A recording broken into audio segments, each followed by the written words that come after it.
वचन में चले और परमेश्वर के वचन से निकाल लेंगे पहला पत्रस। इस पत्र का हम निरंतर अध्ययन कर रहे हैं।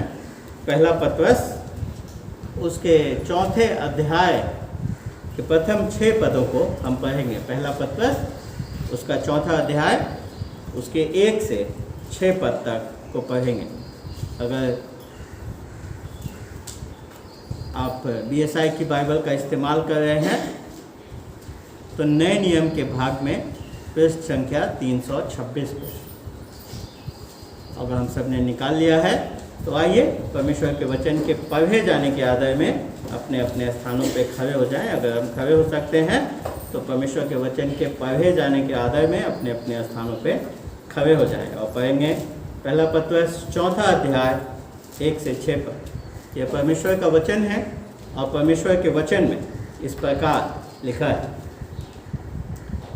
इसलिए जबकि मसीह ने शरीर में होकर दुख उठाया तो तुम भी उसी मनसा को हथियार के समान धारण करो, क्योंकि जिसने शरीर में दुख उठाया वो पाप से छूट गया, ताकि भविष्य में अपना शेष शारीरिक जीवन मनुष्यों की अभिलाषाओं के अनुसार नहीं वरन परमेश्वर की इच्छा के अनुसार व्यतीत करें। क्योंकि अन्य जातियों की इच्छा के अनुसार काम करने और लुचपन की बुरी अभिलाषाओं, मतवालापन, लीला क्रिया, पियक्कड़पन और घृणित मूर्ति पूजा में जहाँ तक हमने पहले समय गंवाया वही बहुत हुआ। इससे वे अचंभा करते हैं कि तुम ऐसे भावी लुचपन में उनका साथ नहीं देते और इसलिए वे बुरा भला कहते हैं। पर वे उसको जो जीवितों और मरे हुओं का न्याय करने को तैयार है लेखा देंगे, क्योंकि मरे हुओं को भी सुसमाचार इसीलिए सुनाया गया कि शरीर में तो मनुष्यों के अनुसार उनका न्याय हो, पर आत्मा में वे परमेश्वर के अनुसार जीवित है। ये परमेश्वर का वचन है। हम सब अपने स्थानों पर बैठ जाएंगे। प्रभु जी, हम धन्यवाद देते हैं आपके वचन के लिए।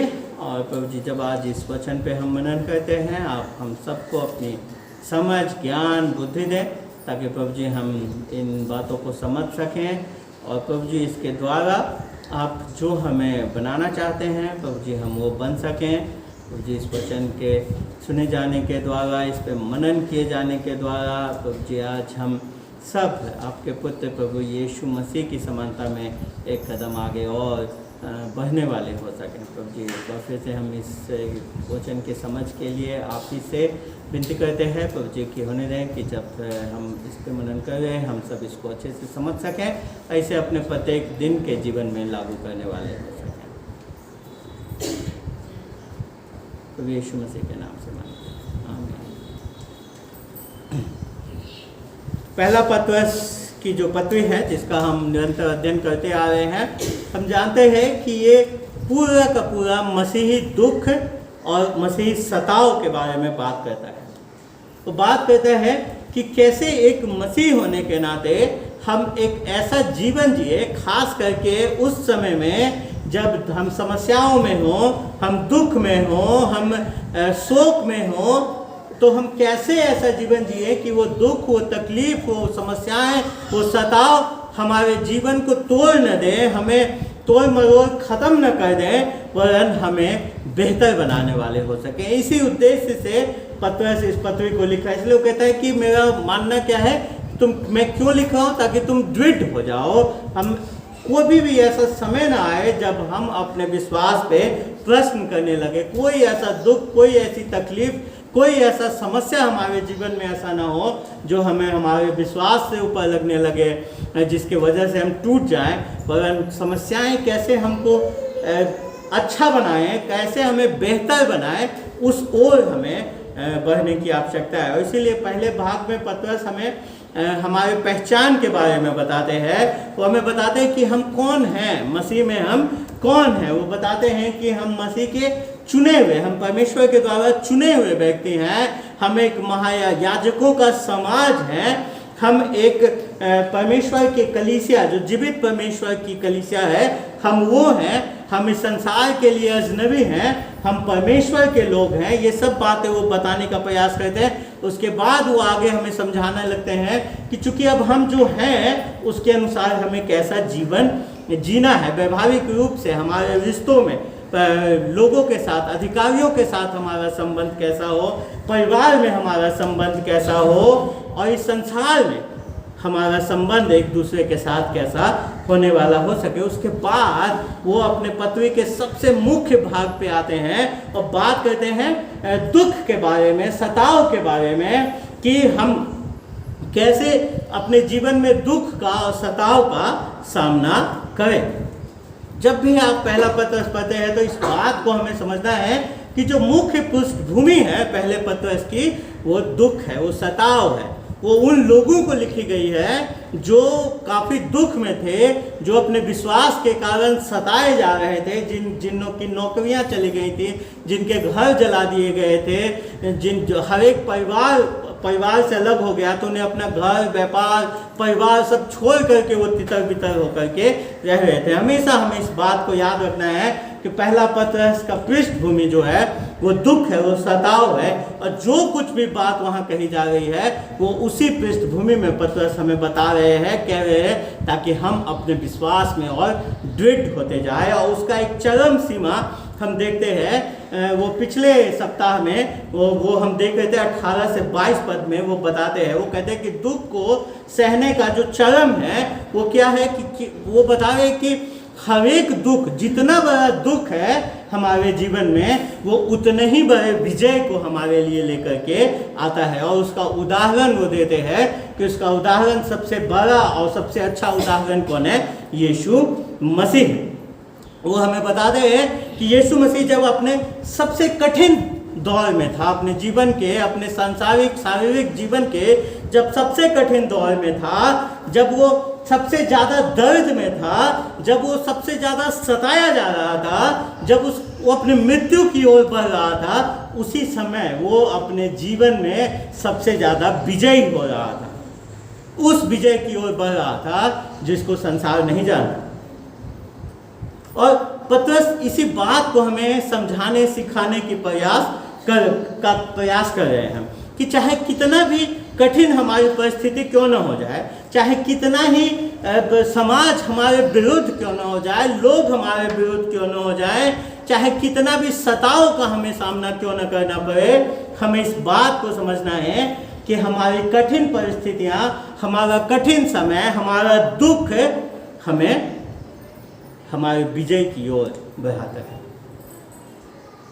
उस क्रूस पे जब मसीह की हत्या हो रही थी तो अपने मृत्यु के द्वारा वो विजयी हो रहा था। किस चीज पे?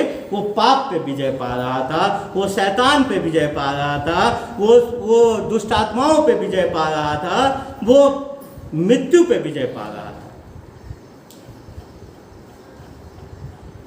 और उसके बाद कैसे हमें पता कि वो विजय पा रहा था? क्योंकि 22वां पद कहता है कि अपनी मृत्यु के बाद सब कुछ को, उस दुख, उस तकलीफ, उस सताव को सहने के बाद परमेश्वर ने वो स्वर्ग पर जाकर परमेश्वर के दाहिनी ओर बैठ गए, और स्वर्गदूत और अधिकारी और सामर्थी उसके अधीन किए गए।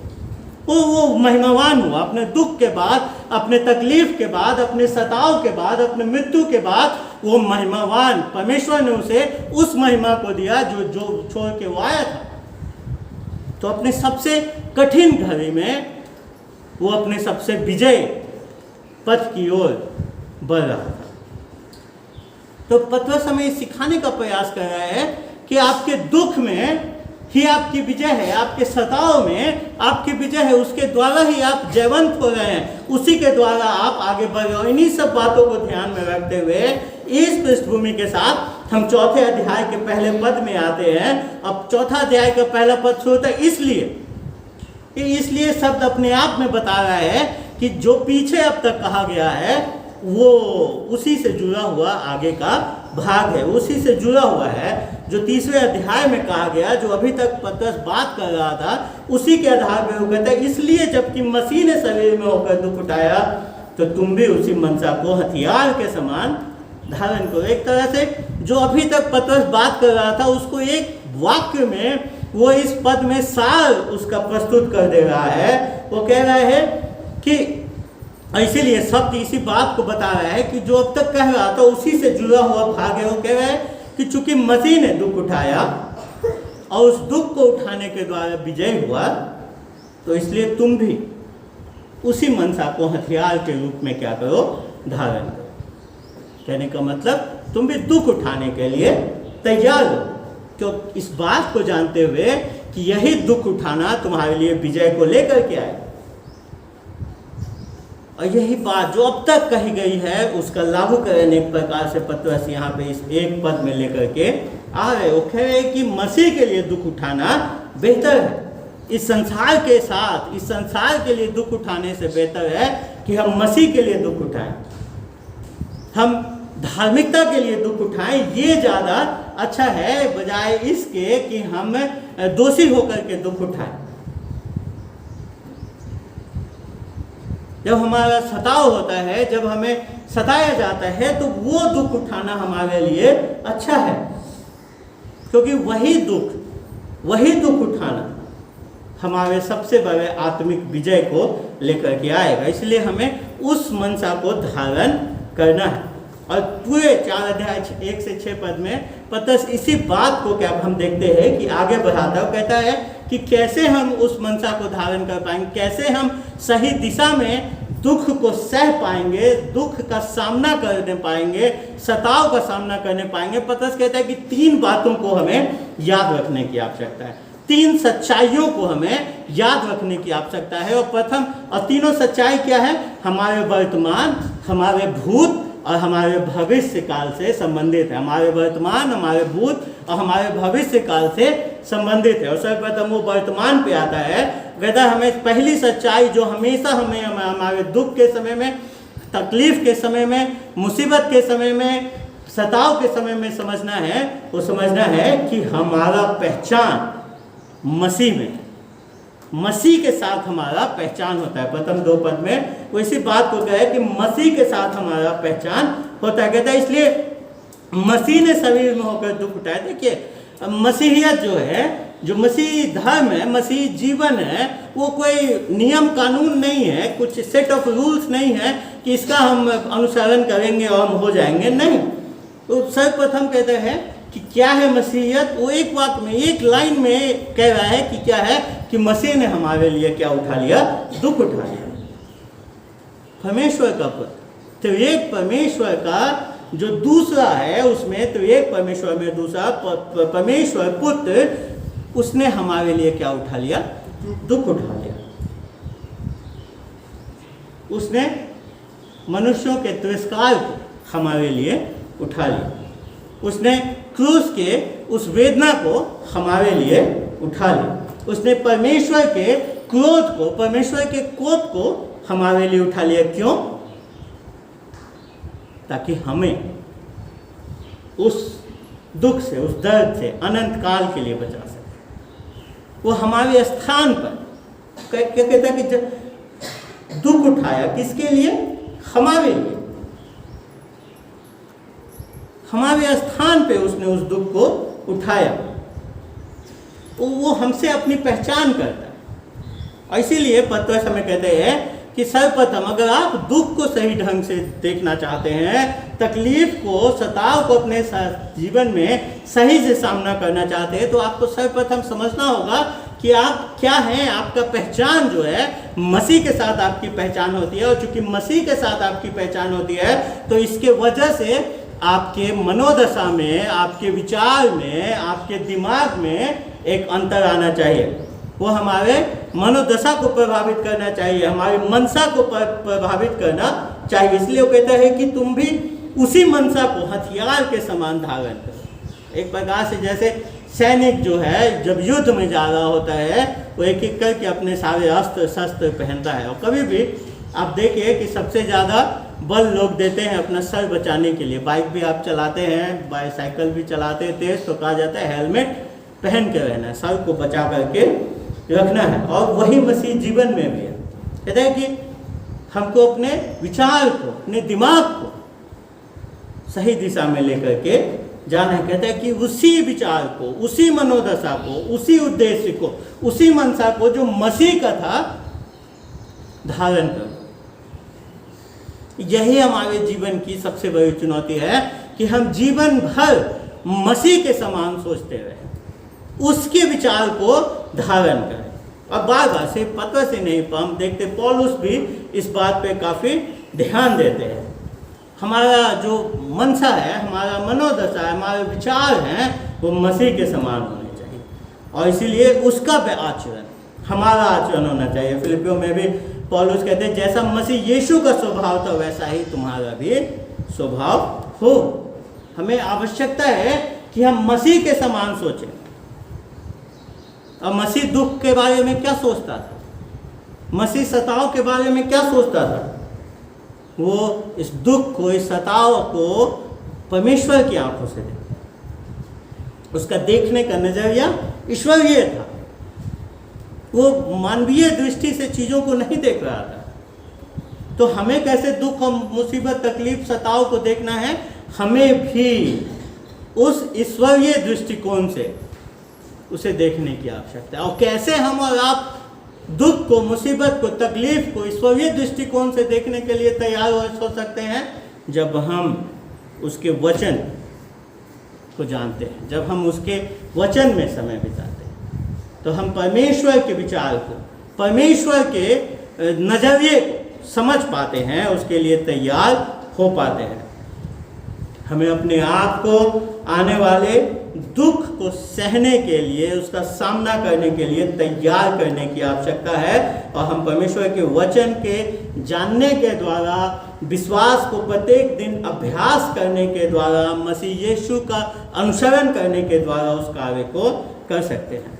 तभी हम सही से अपने आने वाले दुखों का सामना कर पाए। और फिर हम देखते हैं कि सिर्फ दुख ही नहीं, पाप को लेकर के प्रभु यीशु मसीह का विचार क्या था? पाप को लेकर के प्रभु यीशु मसीह का विचार क्या था? कहते हैं क्योंकि जिसने शरीर में दुख उठाया वो पाप से छूट गया। जिसने, यहाँ पे जो शब्द है जिसने, वो प्रभु यीशु मसीह के लिए इस्तेमाल किया जा रहा है, पर उसका लागूकरण हम सब मसीहियों के लिए है। वो कहता है कि जिसने शरीर में दुख उठाया वो पाप से छूट गया। यहाँ पे हमें ध्यान देने की आवश्यकता है कि कहने का मतलब ये नहीं है मात्र कि अगर हम दुख में हैं, दुख उठा रहे हैं, वही हमारे पाप से छुटकारे का एक चिन्ह है। नहीं, वो यहाँ बात कर रहा है जिसने शरीर में दुख उठाया। कहने का मतलब है उस अब पूरा दुख, मतलब जिसकी मृत्यु हो गई, शरीर में जिसकी मृत्यु हो गई, अब वो क्या करेगा? पाप नहीं करेगा। वो इस बात को यहाँ पे बताने का प्रयास कर रहे हैं कि जो शरीर में ही खत्म हो गया, वो उसका पाप भी हमेशा के लिए खत्म हो गया। पर यहाँ पे मुख्य रूप से वो बात कर रहा है प्रभु यीशु मसीह के बारे में कि मसीह ने एक बार में अपने दुख उठाने के द्वारा पाप को हमेशा के लिए क्या कर दिया है? खत्म कर दिया है। मसीह ने दुख उठाया, मसीह ने शरीर में दुख उठाया ताकि वो पाप को हरा सके। वो मारा गया, वो दफनाया गया, वो पुनरुत्थित हुआ इसी बात के लिए कि वो पाप को क्या कर सके? हरा सके। अब पाप जो है वो राज्य नहीं कर रहा है। वो पाप जो है वो राज्य नहीं कर रहा है। जैसे पहले पाप हमारे ऊपर राज्य कर रहा था, वैसे पाप अब राज्य नहीं कर रहा है। और एक दिन जब मसीह वापस आएगा तो पाप को पूर्ण रूप से इस पृथ्वी पर से हटा देगा। तो हम देखते मसीह का विचार क्या था, मसीह की मनसा क्या थी पाप को लेकर के, कि वो पाप को लेकर के इतना ज़्यादा चिंतित था कि वो अपने स्वर्ग से उतर आया, उसने सब कुछ छोड़ वो नीचे चला आया, देह धारण कर लिया मनुष्य का, ताकि उसको हमेशा के लिए क्या कर सके? खत्म कर सके। तो यही हमारी मनसा होना है, यही हमारा विचार होना है। अगर हमारा ये विचार होगा तो वो हमारे प्रत्येक दिन के जीवन में झलकेगा, हमारे मूल्यों में झलकेगा कि हम किस बात को अपने जीवन में कब तरजीह देते हैं। क्योंकि दो ही तरीके हैं जीवन जीने के, या तो हम अपने हिसाब से जीवन जिए मनुष्यों की अभिलाषाओं के अनुसार, दूसरे पद में हम देखते हैं और या फिर परमेश्वर की इच्छा के अनुसार। दो ही मार्ग जाने के लिए, दो ही मार्ग हैं जीवन जीने के लिए, और इन दोनों में हमेशा एक द्वंद्व होता है। और आप किस मार्ग पे चल रहे हैं, वो आपके प्रत्येक दिन का जो आप चुनाव करते हैं अपने जीवन में, वो इस बात को बताता है कि हम मनुष्य की अभिलाषाओं पे जी रहे हैं या परमेश्वर के इच्छा के अनुसार जीवन व्यतीत कर रहे हैं। हम किसको तरजीह दे रहे हैं वो हमें दिखाई देता है हमारे कार्य करने के ढंग, कि हम अपने समय का कैसे सदुपयोग कर रहे हैं, उपयोग कर रहे हैं। हम सिर्फ अपने ऊपर समय व्यतीत कर रहे हैं, या फिर हम परमेश्वर के वचन में अध्ययन कर रहे हैं, या फिर हम उपवास में जीवन बिता रहे हैं। हम समय का कैसे इस्तेमाल कर रहे हैं, साथ ही साथ जो परमेश्वर ने हमें धन दिया है उसका हम कैसे इस्तेमाल करें, या कोई भी संसाधन जो परमेश्वर ने हमें दिया है उसका हम कैसे इस्तेमाल कर रहे हैं। क्या उस धन को सिर्फ हम अपने आवश्यकताओं के लिए खर्च कर रहे हैं, अपने सुख सुविधा के लिए खर्च कर रहे हैं, अपने छुट्टी पे जाने के लिए खर्च कर रहे हैं, या फिर उसको हम परमेश्वर के कार्यों के लिए भेंट दे रहे हैं। हम अपने भेंट को, अपने दशमांश को परमेश्वर के सामने लेकर के आ रहे हैं या नहीं, ये हमें हमारे मूल्यों को प्रदर्शित करता है कि हम किसको ज़्यादा तरजीह देते हैं। पतरस स्पष्ट रूप से कहना चाहता है कि अगर हमारा पहचान मसीह के साथ है तो जो हमारी सबसे बड़े मूल्य होने चाहिए, हमारे जीवन जीने का जो ढंग होना चाहिए, वो होना चाहिए परमेश्वर की इच्छा के अनुसार, मनुष्यों के अभिलाषाओं के अनुसार नहीं। और इसीलिए क्योंकि मसीह की मनसा क्या थी, मसीह यूहन्ना 5:30 में कहता है, क्योंकि मैं अपनी इच्छा नहीं परंतु अपने भेजने वाले की इच्छा चाहता हूँ। मैं अपनी इच्छा नहीं पर अपने भेजने वाले की इच्छा चाहता हूँ। अगर हम भी मसीह की उस मनसा को धारण कर रहे हैं तो हमें इस बात को समझना है कि हमें अपनी अभिलाषाओं के अनुसार नहीं पर परमेश्वर की इच्छा के अनुसार जीवन जीना है। क्या आप कह सकते हैं कि आप परमेश्वर की इच्छा अनुरूप जीवन जी रहे हैं? क्या आप कह सकते हैं? सोचिए, इस सप्ताह जो निर्णय आपने लिए हैं, इस सप्ताह जो कार्य आपने किए हैं, किस आपके निर्णय, आपके चुनाव किस राह को प्रदर्शित करते हैं, परमेश्वर के इच्छा को या फिर आपकी अपनी अभिलाषाओं को?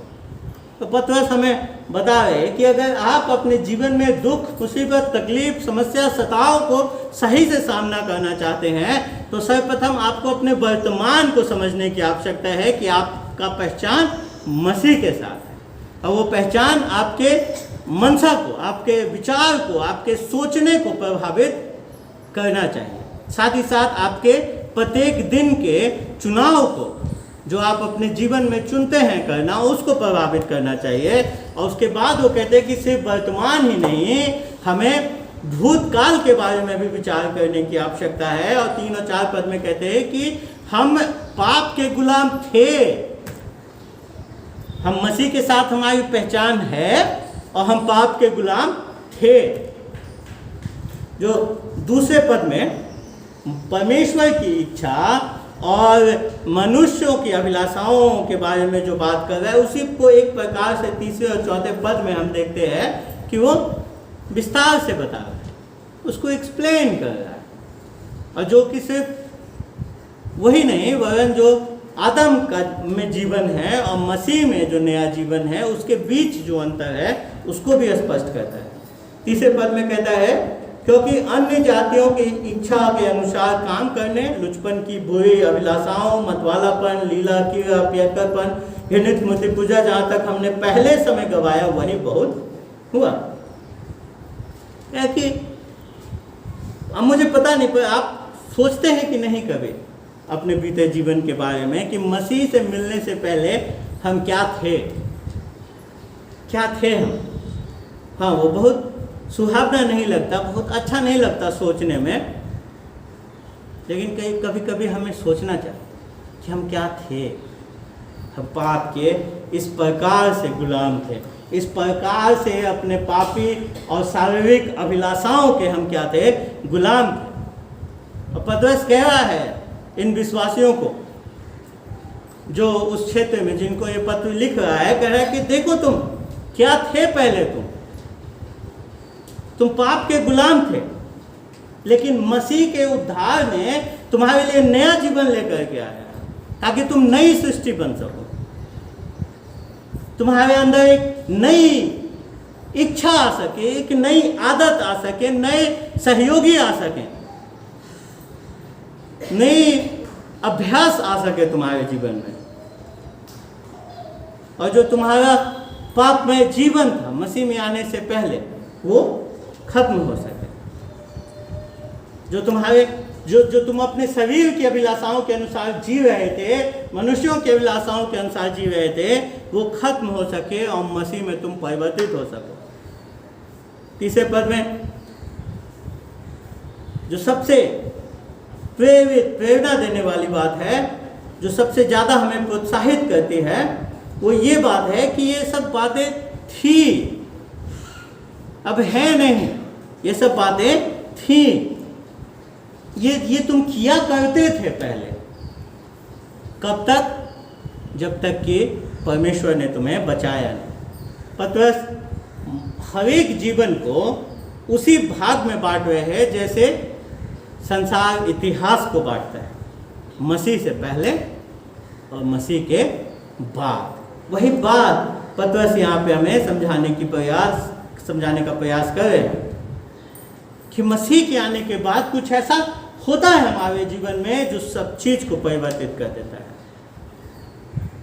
जब मसीह आता है तो भूतकाल भूत हो जाता है, खत्म हो जाता है, दब जाता है। हमारे जीवन जीने में एक नई गुणवत्ता आ जाती है जो उसी समय में मसीह के आगमन के साथ आरंभ होता है। और कहता है कि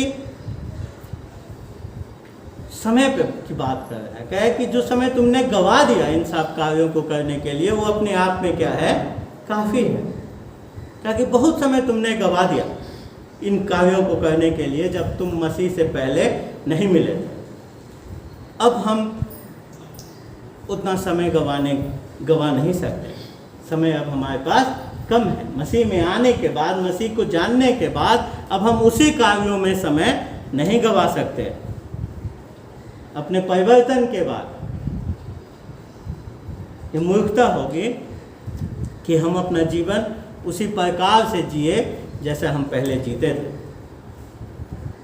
क्योंकि कहीं ना कहीं ये सब जो पाप यहाँ पे लिखे गए हैं, एक अविश्वासी के जीवन में कहीं ना कहीं हम सब भी इस प्रकार के पापों में संलिप्त थे।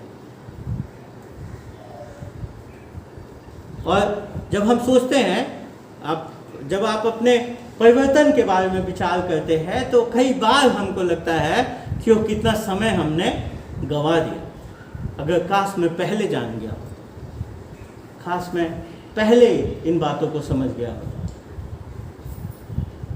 तो जो बीत गई सो बात गई, अब वो वापस नहीं आ सकता, वो समय वापस नहीं आ सकता। तो अब जो समय बचा है हमारे पास, मसीह में आने के बाद जो समय, अपने परिवर्तन के बाद जो समय बचा है, उसको हम गवा नहीं सकते हैं उन्हीं कार्यों को करते हुए। जब अब हम उद्धार पा चुके हैं तो हमारा हर मिनट, हमारा हर घंटा, हर सप्ताह, हर दिन, हर महीना, हर साल हमें मसीह के लिए सही दिशा में जीने की आवश्यकता है। हमें इस बात को ध्यान देना है कि जीवन जो है वो अपने खात्मे की ओर बढ़ रहा है, समय खत्म हो रहा है, तो जितना हम चाहें उतना हमें करने की आवश्यकता है वो जीवन जीने के लिए जो परमेश्वर की इच्छा अनुरूप है। और उसके बाद पतरस बहुत सारे हम देखते हैं कि वो पापों का यहाँ पे जिक्र करता है। और ये सब पाप जो हैं, आप जब पढ़ते हैं आप पाते हैं कि वो सब पाप किस चीज़ से संबंधित है, अपने आप को प्रसन्न करने से, या फिर किसी भी चीज़ को की अति करने से, अत्याधिकता की अपियत। या तो आप अपने आप को खुश कर रहे हैं, अपने आप को सुख सुविधा में देखने का प्रयास कर रहे हैं, अपने शरीर को संतुष्ट करने का प्रयास कर रहे हैं, उसकी अभिलाषाओं को पूरा करने का प्रयास कर रहे हैं, बहुत ही ज़्यादा चीज़ों में शामिल हो गए। और ये लगता है जब हम इन सब चीज़ों को करते हैं तो ऐसा लगता है कि एक संतुष्टि प्राप्त हो रही है, लेकिन पतरस कह रहे हैं कि मसीह जीवन के ठीक विपरीत ये जीवन है। हमें इस बात को समझना है कि जिनको पतरस ये लिख रहा है वो लोग भी इन्हीं पापों में संबंधित थे पहले, मसीह में आने से पहले, और उसके बाद मसीह में आने के बाद उनके जीवन में परिवर्तन आता है। कई बार हम सोचते हैं कि यार ये जो बाइबल में जिन लोगों का जिक्र है वो हमसे अलग थे, अरे उनके पास वो चुनौतियाँ नहीं थी जो चुनौतियाँ हमारे सामने हैं, उनका संसार ऐसा नहीं था जैसा संसार हमारे पास है, उनके पास ऐसे प्रलोभन तो नहीं थे, उनके सामने ये सब इच्छाएं तो नहीं होंगी, अरे वो सब बड़े ईश्वरीय लोग थे, वो ऐसा नहीं सोचते होंगे। हम क्या करें, हम ऐसे समाज में रहते हैं, हम ऐसे संसार में रहते हैं कि हमें करना पड़ता है। नहीं मेरे प्रियो, पतरस बता रहे हैं कि ये सब भी उन्हीं अभिलाषाओं में जकड़े थे पहले, उनके पास भी वही समस्याएं, वही चुनौतियां, वही जुनून थे जो हमारे पास हैं, जिनसे हम द्वंद्व करते हैं, उन्हीं से वो भी द्वंद्व कर रहे थे, लेकिन उन्होंने अपने भूत को दबाया और वो एक मसीह जीवन की ओर आगे बढ़े। और यही होता है जब मसीह हमारे जीवन में आता है तो एक परिवर्तन लेकर के आता है, एक क्रांतिकारी परिवर्तन हमारे जीवन में आता है। पर अब हम ये ना सीधे सोचने लगे कि मैंने मसीह में हम आए हैं, मसीह में हमने भरोसा किया, अचानक से हमारा जीवन बदल जाए, अचानक से हम सब पाप की ओर से हमारी विचार ही खत्म हो जाएंगे। नहीं नहीं नहीं नहीं, यहाँ सिद्धता की बात नहीं हो रही है कि हम अचानक से सिद्ध हो जाएंगे, वरन बात हो रही है कि मसीह के आने के साथ ही हमारी इच्छाएं जो हैं वो अपनी अभिलाषाओं को छोड़ मसीह की अभिलाषाओं की ओर, मसीह की धार्मिकता की ओर, ईश्वरीयता की ओर आगे बढ़ जाएंगे, परमेश्वर की इच्छा को पूरी करने की ओर इच्छाएं आएंगे, और एक जो आजीवन का जो एक द्वंद्व है वो द्वंद्व आरंभ हो जाएगा। मसीह के आने से पहले हमारे जीवन में और मसीह के आने के बाद जो अंतर है वो है पारस्परिक द्वंद्व का। पहले हम जो कर रहे होते हैं उसमें हम खुश होते हैं, हमको लगता है यही जीवन है, यही है जो है, पर उसके बाद जब मसीह हमारे जीवन में आता है तो एक द्वंद्व वहाँ पे शुरू हो जाता है। हमको पता चल जाता है कि ये गलत है, सही और गलत का हमको अंतर आ जाता है, और कई बार हम उसमें हारते हैं, कई बार हम विजय होते हैं, पर धीमे धीमे हम मसीह में आगे जैसे जैसे जड़ पकड़ते जाते हैं हम अपने पुराने अभिलाषाओं से, मनुष्यों की अभिलाषाओं से ऊपर उठकर परमेश्वर की अभिलाषा के अनुसार जीवन जीने लगते हैं। लेकिन कई बार हम जब मसीह में आने के बावजूद भी इस प्रकार का जीवन जीते रहते हैं जैसे हम पुराने ही। ऐसा क्यों होता है? क्योंकि हमको लगता है स्टार्टिंग में कि गलत है गलत है गलत है, लेकिन फिर धीमे धीमे हम उसको करते रहते हैं और उसके ऐसे आदी हो जाते हैं कि सब कुछ लगता है कि समान है। आप लोग कभी अचानक से जब आप प्रकाश से अंधकार में जाते हैं, थोड़ी देर को आंखें चुंधियाती हैं, लगता है क्या क्या कुछ दिखाई नहीं दे रहा है, लेकिन धीमे धीमे जब आप उसमें रहने लगते हैं तो आपको सब कुछ दिखाई देने लगता है। वैसा ही होता है। एक बार जब हम पाप के आदी हो जाते हैं तो आरंभ में जब हम मसीह में आने के बाद पाप करते हैं, हमारा विवेक हमको दोषी ठहराता है, को लगता है नहीं गलत है, लेकिन धीमे धीमे हम उसके इतने आदी हो जाते हैं कि हमको लगता है सब ठीक है, और हम समझ भी नहीं पाते कि क्या हो रहा है। हम एक नया जीवन जी रहे हैं कि नहीं जी रहे हैं, इन सब चीज़ों पे हम विचार करना भी भूल जाते हैं। तो मेरा प्रश्न है कि क्या आप अपने जीवन में कोई पापपूर्ण आदतों को थामे हुए हैं? अगर थामे हुए हैं और आप मसीह को जानते हैं तो मैं आपसे पूछना चाहता हूँ कि क्यों थामे हुए हैं? क्या आपने बहुत पहले मसीह में आने से पहले का समय उसी कार्यों में व्यर्थ नहीं किया? क्यों अभी भी आप उस समय को उस पापपूर्ण आदतों में शामिल होकर के जाया कर रहे हैं?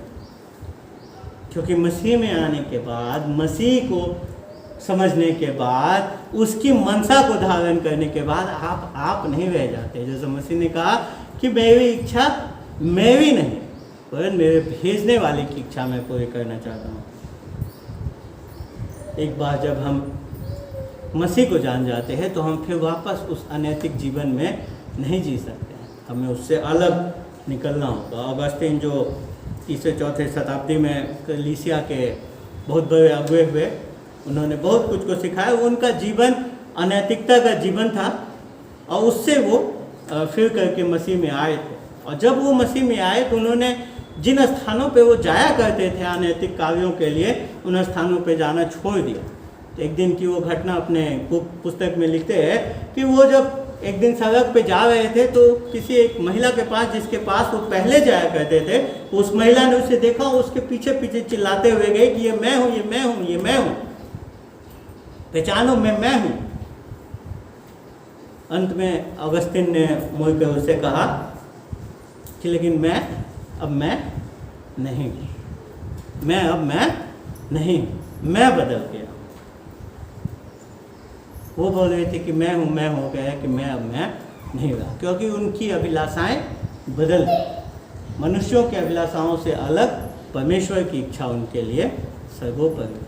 हमें इस बात को समझने की आवश्यकता। और जब आप इस प्रकार से अप्रत्याशित रूप से बदल जाएंगे तो आप सोचोगे कि अच्छा हम बदल जाएंगे, सब कितना अच्छा सब कहेंगे, हमें सब कहेंगे अरे वाह क्या सुधार हुआ है। पतरस हमें बताते हैं कि लोग क्या कहेंगे, इससे वे अचंभा करते हैं कि तुम ऐसे भारी लुचपन में उसका साथ नहीं देते, इसलिए वे तुम्हें बुरा भला कहते हैं। जब आप मसीह के लिए आज्ञाकारिता का जीवन जीने लगते हैं तो आप जिन लोगों के साथ पहले ये गलत कार्य करते थे, वो लोग अब आपको क्या कहेंगे? क्या वो आपके पीठ थपथपाएंगे, वाह ये तो बहुत सुधर गया, बहुत अच्छा? नहीं। कहते हैं पतरस कि धर्मी जीवन जीने के लिए आप ये मत सोचिए कि जो संसार है आपकी प्रशंसा करेगा, वो नहीं करेगा। अगर आप नवयुवक हैं और आप अपने क्लास में अपने लोगों के साथ हैं, परीक्षा में चोरी करके पास होते हैं, एग्जाम क्वेश्चन पेपर आउट करने में साथ देते हैं, और अचानक से आप बदल जाएंगे, अचानक से आप कहेंगे नहीं अब हमको नकल नहीं करना है, अरे अब हम चोरी नहीं कर सकते, अरे अब हम उस स्थान पे नहीं जा सकते, अरे अब हम सारी रात तुम्हारे साथ शराब पीते हुए नहीं बिता सकते। क्या लगता है आपको? क्या कहेंगे? यह बहुत अच्छा है, क्या बात है, भाई में परिवर्तन आ गया। नहीं, वैसा नहीं कहेंगे। क्यों? क्योंकि वो आश्चर्यचकित हो जाएंगे कि आखिर में हुआ क्या इसको पैसा पता। वो सोचने लगेंगे कि कैसे इसमें इतना परिवर्तन हो गया, क्यों अब ये हमारे साथ नहीं दे रहा, क्यों हमारे साथ वो सारे गलत काम वो नहीं कर रहा है। उनको समझ में नहीं आएगा, क्योंकि उनके हिसाब से वही सर्वश्रेष्ठ जीवन है, वही है जीवन जीने का मार्ग। वो कहेंगे कि क्या ये बेवकूफ़ है, ये बेवकूफ़ हो गया, जीवन छोड़ करके, सुख सुविधा छोड़ करके, आराम छोड़ करके ये कौन से मूर्खता की बातों में जाकर के समय बिता रहा है। ऐसा लोग सोचेंगे जिनके साथ पहले हम ये सब कार्य करते थे, क्योंकि अब हम उनके साथ नहीं। और जब पतरस कहते कि उनके साथ नहीं है, ने का मतलब वो ये नहीं कर साथ नहीं देते हैं, इसका ये मतलब नहीं है कि उनके साथ उठना बैठना हम छोड़ देते हैं, नहीं, क्योंकि उन्हें मसीह की आवश्यकता है। हमारे लिए आवश्यकता है कि हम उनको मसीह के बारे में बताएं, उनसे हम संबंध खत्म न कर दें। वह मतलब जो उन कार्यों में अब हम उनके साथ नहीं हैं। वो हमारे मित्र हैं, हमारे भाई हैं, हमारे बहन हैं, सगे संबंधी हैं, लेकिन जैसा हम पहले उनके साथ उनके सब कार्यों में शामिल होते थे वैसा नहीं है। पर हम क्या हैं, उससे अलग हो गए, पर उनके साथ हम समय बिताते हैं, उनको हम मसीह के बारे में बताते हैं, उनको हम बताते हैं कि हम क्यों नहीं कर रहे हैं जो हम पहले करते थे, क्योंकि उन्हें भी मसीह की आवश्यकता है। क्योंकि हमारे मनसा बदल गई, हमारे विचार बदल गए, हमारे जीवन जीने का उद्देश्य बदल गया। हमें इस बात को नहीं पता, नहीं, इसलिए हम वो अब नहीं कर रहे हैं। और वो क्या करने लगेंगे फिर? कह रहे हैं कि वो बुरा भला कहते हैं, वो आपके बारे में बुरा भला कहेंगे, वो आपको बुरा भला कहेंगे, वो आपके बारे में भी बुरा भला कहेंगे। लोग सोचते हैं कि मसीह जीवन जो है, मसीह लोग जो हैं, जो सच्चे में आज्ञाकारिता का जीवन जी रहे, मेरे पे अगर आप आज्ञाकारिता का जीवन नहीं जी रहे हैं, सिर्फ मसीह बन गए हैं, मसीह कहते हैं कि हम मसीह पे विश्वास करते हैं, तो आपके जीवन में कोई इस प्रकार के लोग नहीं होंगे जो आपसे जलन रखेंगे, आपको बुरा भला कहेंगे।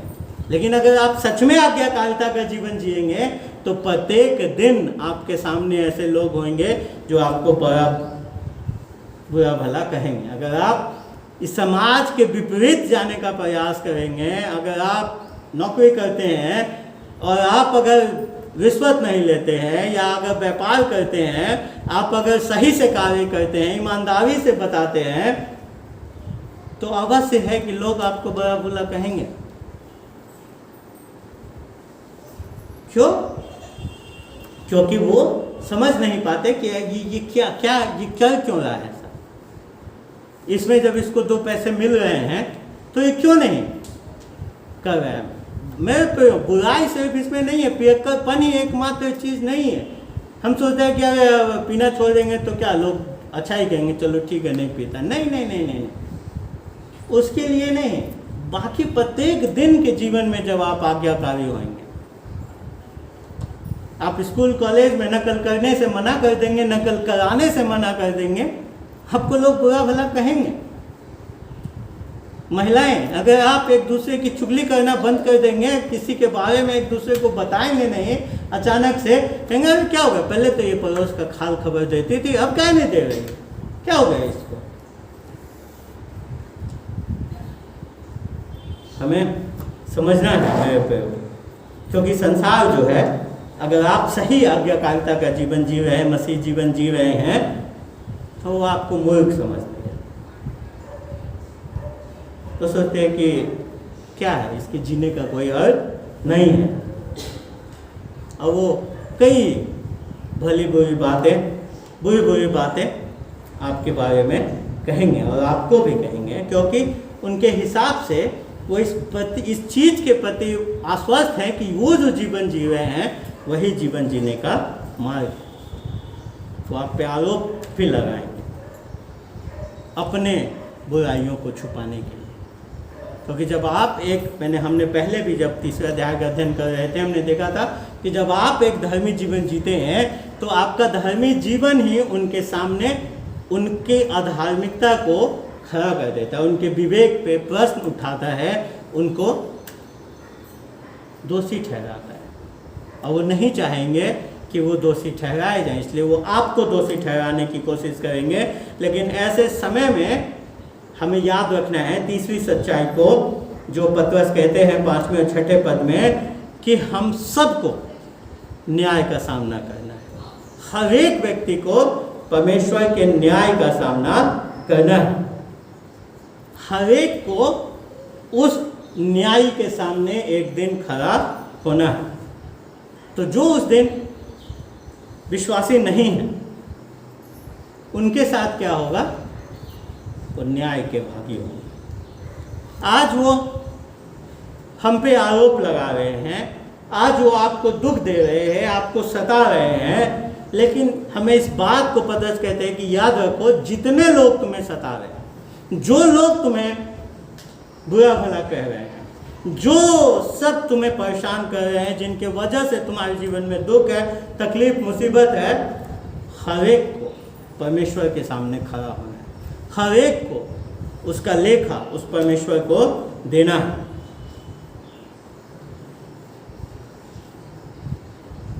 लेखा देंगे, 5वें पद में ये लिखा है, वो उनको लेखा देना है और उनका न्याय होगा। एक दिन परमेश्वर उनका न्याय करेगा। अपने समय में अपने तरीके से परमेश्वर हर चीज को सही करेगा, वो उनका न्याय अवश्य करेगा। हमारा काम है कि हम मसीह के प्रति विश्वास योग्य बने रहे। और फिर वो कहता है लेकिन जो लोग विश्वासी हैं, छठे पद में वो बात करता है जो लोग विश्वासी हैं उनके साथ क्या होगा, वो हमेशा के लिए जिएंगे। जैसे मसीह हमेशा के लिए जीता है वैसे वो हमेशा के लिए सदा सर्वदा जिएंगे। और छठा पद में जब हम आते हैं हमें ध्यान देना है, लिखा है क्योंकि मरे हुओं को भी सुसमाचार इसीलिए सुनाया गया कि शरीर में तो मनुष्यों के अनुसार उनका न्याय हो। यहाँ पे इसका ये मतलब नहीं है, कई लोग इसको पीछे के खंड से जोड़ करके ये समझते हैं कि मसीह ने मृतकों को जाकर के सुसमाचार सुनाए, उनको दूसरा अवसर मिला है। नहीं, बाइबल कभी भी दूसरे अवसर के बारे में बात नहीं करती है। हम जब संदर्भ में जाते हैं हम इस बात को समझते हैं कि मरने के बाद एक ही जीवन है और हर एक व्यक्ति को जीने के इस जीवन के बाद परमेश्वर के न्याय के सिंहासन के सामने खड़ा होना है। दूसरा अवसर कभी भी किसी के सामने नहीं है। मरने के उपरांत कभी भी कोई विश्वास नहीं कर सकता। हमें इस बात को समझना नहीं। कुछ लोग सोचते हैं कि यहाँ बात हो है जो आत्मिक रूप से मृत है उनके बारे में, नहीं, यहाँ आत्मिक रूप से नहीं वरन शारीरिक रूप से मृत लोगों के बारे में बात हो रहा है।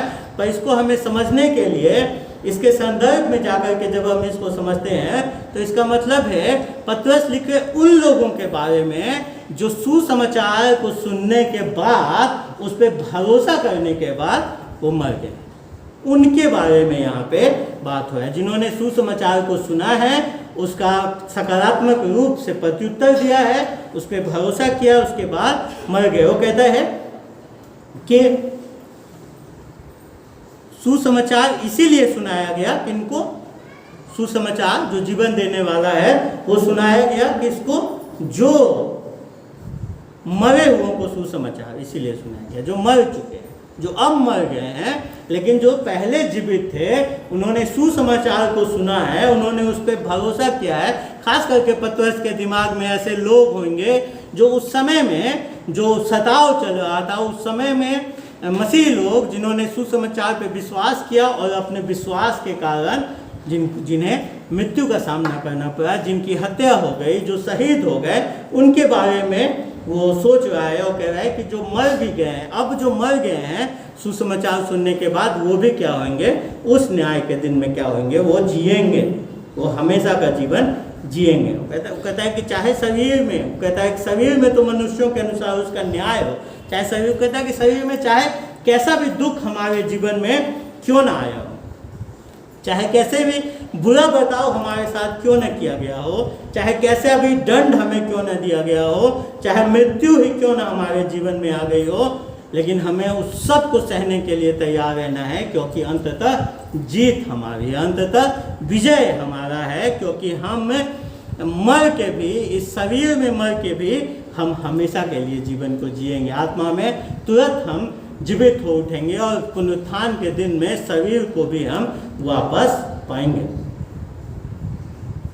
पतरस याद दिलाना चाह रहा है कि जो लोग जिनको सुसमाचार सुनाया गया और उस सुसमाचार को सुनने के बाद, भरोसा करने के बाद जो आज मर गए, वो भी जिएंगे। चाहे उस शरीर में उनका न्याय क्यों न किया गया हो, चाहे शरीर में उन्होंने दुख क्यों न उठाया हो, चाहे वो मसीह में विश्वास के कारण क्यों न घात कर दिए गए हों, लेकिन वो अंततः एक दिन जिएंगे, इस शरीर में वापस जिएंगे और आत्मा में अभी भी जीवित है। पतरस कह रहा है कि मृत्यु क्या ला सकता है हमारे लिए, मृत्यु हमें परमेश्वर की उपस्थिति में ला सकता है। मृत्यु बस ये कर सकता है कि हमें उस अनंत काल के लिए परमेश्वर की उपस्थिति में ले जा सकता है। और एक प्रकार से हम देखते हैं कि पिछले खंड से ये समानांतर चल रहा है, जो तीसरा अध्याय में हम पढ़ रहे थे 18-55, तो उसमें मसीह मरा, पर वो मरा नहीं रहा, वो आत्मा में जिला दिया गया। और वही चीज यहाँ पे बता रहा है कि वो हम मरे, लेकिन हम मरे नहीं रहे, हम आत्मा में जीवित हो गए। वो कहते हैं कि वो हमारे शरीर को घात कर सकते हैं, लेकिन हमारा आत्मा जीवित रहेगा और एक दिन शरीर भी मिलेगा, एक दिन वापस ये शरीर, पुनरुत्थान के दिन में वापस ये शरीर, महिमावान शरीर मिलेगा हमेशा हमेशा के लिए। इस बात को पतरस हमें बताना चाह रहे। तो मेरे पे संसार हमारे बारे में क्या कहता है, क्या सोचता है, उस पर मत ध्यान दीजिए, उस पर मत ध्यान दीजिए। उससे कोई फर्क नहीं पड़ता कि आप लोग आपके बारे में क्या कहते हैं, क्या सोचते हैं। फर्क इस बात से पड़ता है कि जो न्यायी परमेश्वर है वो क्या कहता है, जो हमारा प्रभु है वो क्या कहता है। फर्क सिर्फ इस बात से पड़ता है। इसीलिए आइए हम अपने जीवन को इस प्रकार से बनाएं, अपने आप को मानसिक रूप से, अपने आप को आत्मिक रूप से तैयार करें, ताकि जब दुख हमारे जीवन में आता है, जब सताव हमारे जीवन में आता है, तो हम उसका सामना परमेश्वर के नजरिए से कर सके, ईश्वरीय मनसा के साथ, मसीह की मनसा के साथ कर सके। और जब ये जो जीवन आज हमें जो जीवन दिया गया है, जो जीवन में हम हैं, उसमें हम अपने पुरानी आदतों को तोड़ें। अगर हम मसीह में परिवर्तित हैं, मसीह में हैं, तो हम अपने पुरानी बातों को खत्म करें, पुरानी आदतों को तोड़ें और एक परिवर्तित जीवन की ओर बढ़ें। बात को ध्यान रखें, संसार कभी भी इस सत्य को स्वेच्छा से ग्रहण नहीं करेगा। संसार कभी भी मसीहियों को उस प्रकार से व्यवहार नहीं करेगा जैसा उसे करना। वो हमेशा उन्हें मूर्ख समझेगा, जो इस संसारिक अभिलाषाओं से अलग हो, परमेश्वर की इच्छा अनुरूप जीवन जी रहे हैं, जो मसीह की सेवा में जीवन जी रहे हैं, उनको मूर्ख समझेगा। लेकिन हमें उनको उन पे आरोप प्रत्यारोप लगाने का प्रयास करेगा, उन्हें दुख तकलीफ मुसीबत सताव देने का प्रयास करेगा। लेकिन हमें याद रखना है कि परमेश्वर न्यायी है, वो अंततः सबका न्याय करेगा। हमें सिर्फ सुसमाचार हर एक के पास लेकर के जाना है, ताकि ज़्यादा से ज़्यादा मनुष्य, ज़्यादा से ज़्यादा लोग स्वर्ग की ओर रुख ले सकें, नरक की ओर नहीं। इसलिए इस सप्ताह जहाँ वो हमें ले जाए, चाहे कैसा भी दाम हमें क्यों न चुकाना पड़े, हम उसका अनुसरण करें, हम उसके पीछे। परमेश्वर हम सबको आशीष दें। आइए प्रार्थना करें।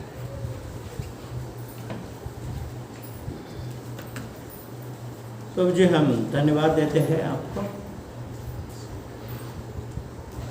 आपके वचन के लिए धन्यवाद देते हैं प्रभु, कि आज हमारी पहचान अलग है, हम मसीह के साथ हमारी पहचान है। प्रभु जी, हम अब पाप के उस प्रकार से गुलाम नहीं, पाप हमारे ऊपर राज्य नहीं करता।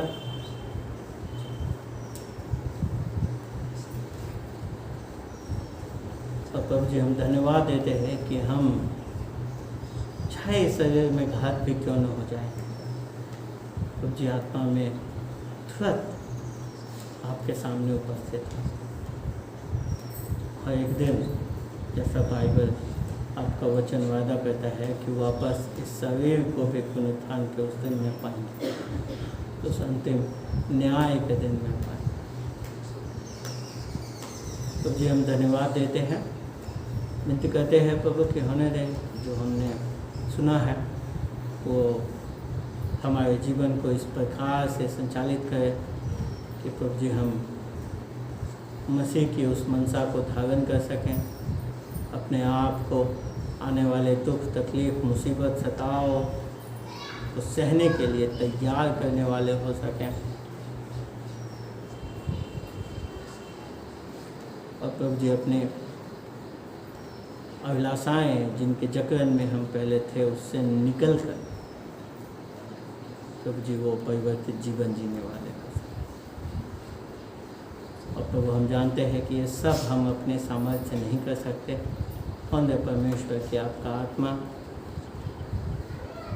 हमें इन कार्यों को करने के लिए योग्य बनाएं, सामर्थ्य बनाएं, ताकि प्रभु जी हम एक परिवर्तित जीवन जी सकें और हर बातों में प्रभु जी आपके दृष्टिकोण से इस जीवन को देखने वाले हो सकें, मसीह के विचार से, मसीह की सोच से इस जीवन को जीने वाले हो सकें, ताकि अपने आप को उस आने वाले दुख, तकलीफ, मुसीबतों से का सामना करने के लिए तैयार कर सकें। तो उन सारी बातों को आपके हाथ में सौंप देते हैं। धन्यवाद के साथ प्रार्थना अपने उद्धारकर्ता, मुक्तिदाता प्रभु यीशु मसीह के नाम से मांगते हैं।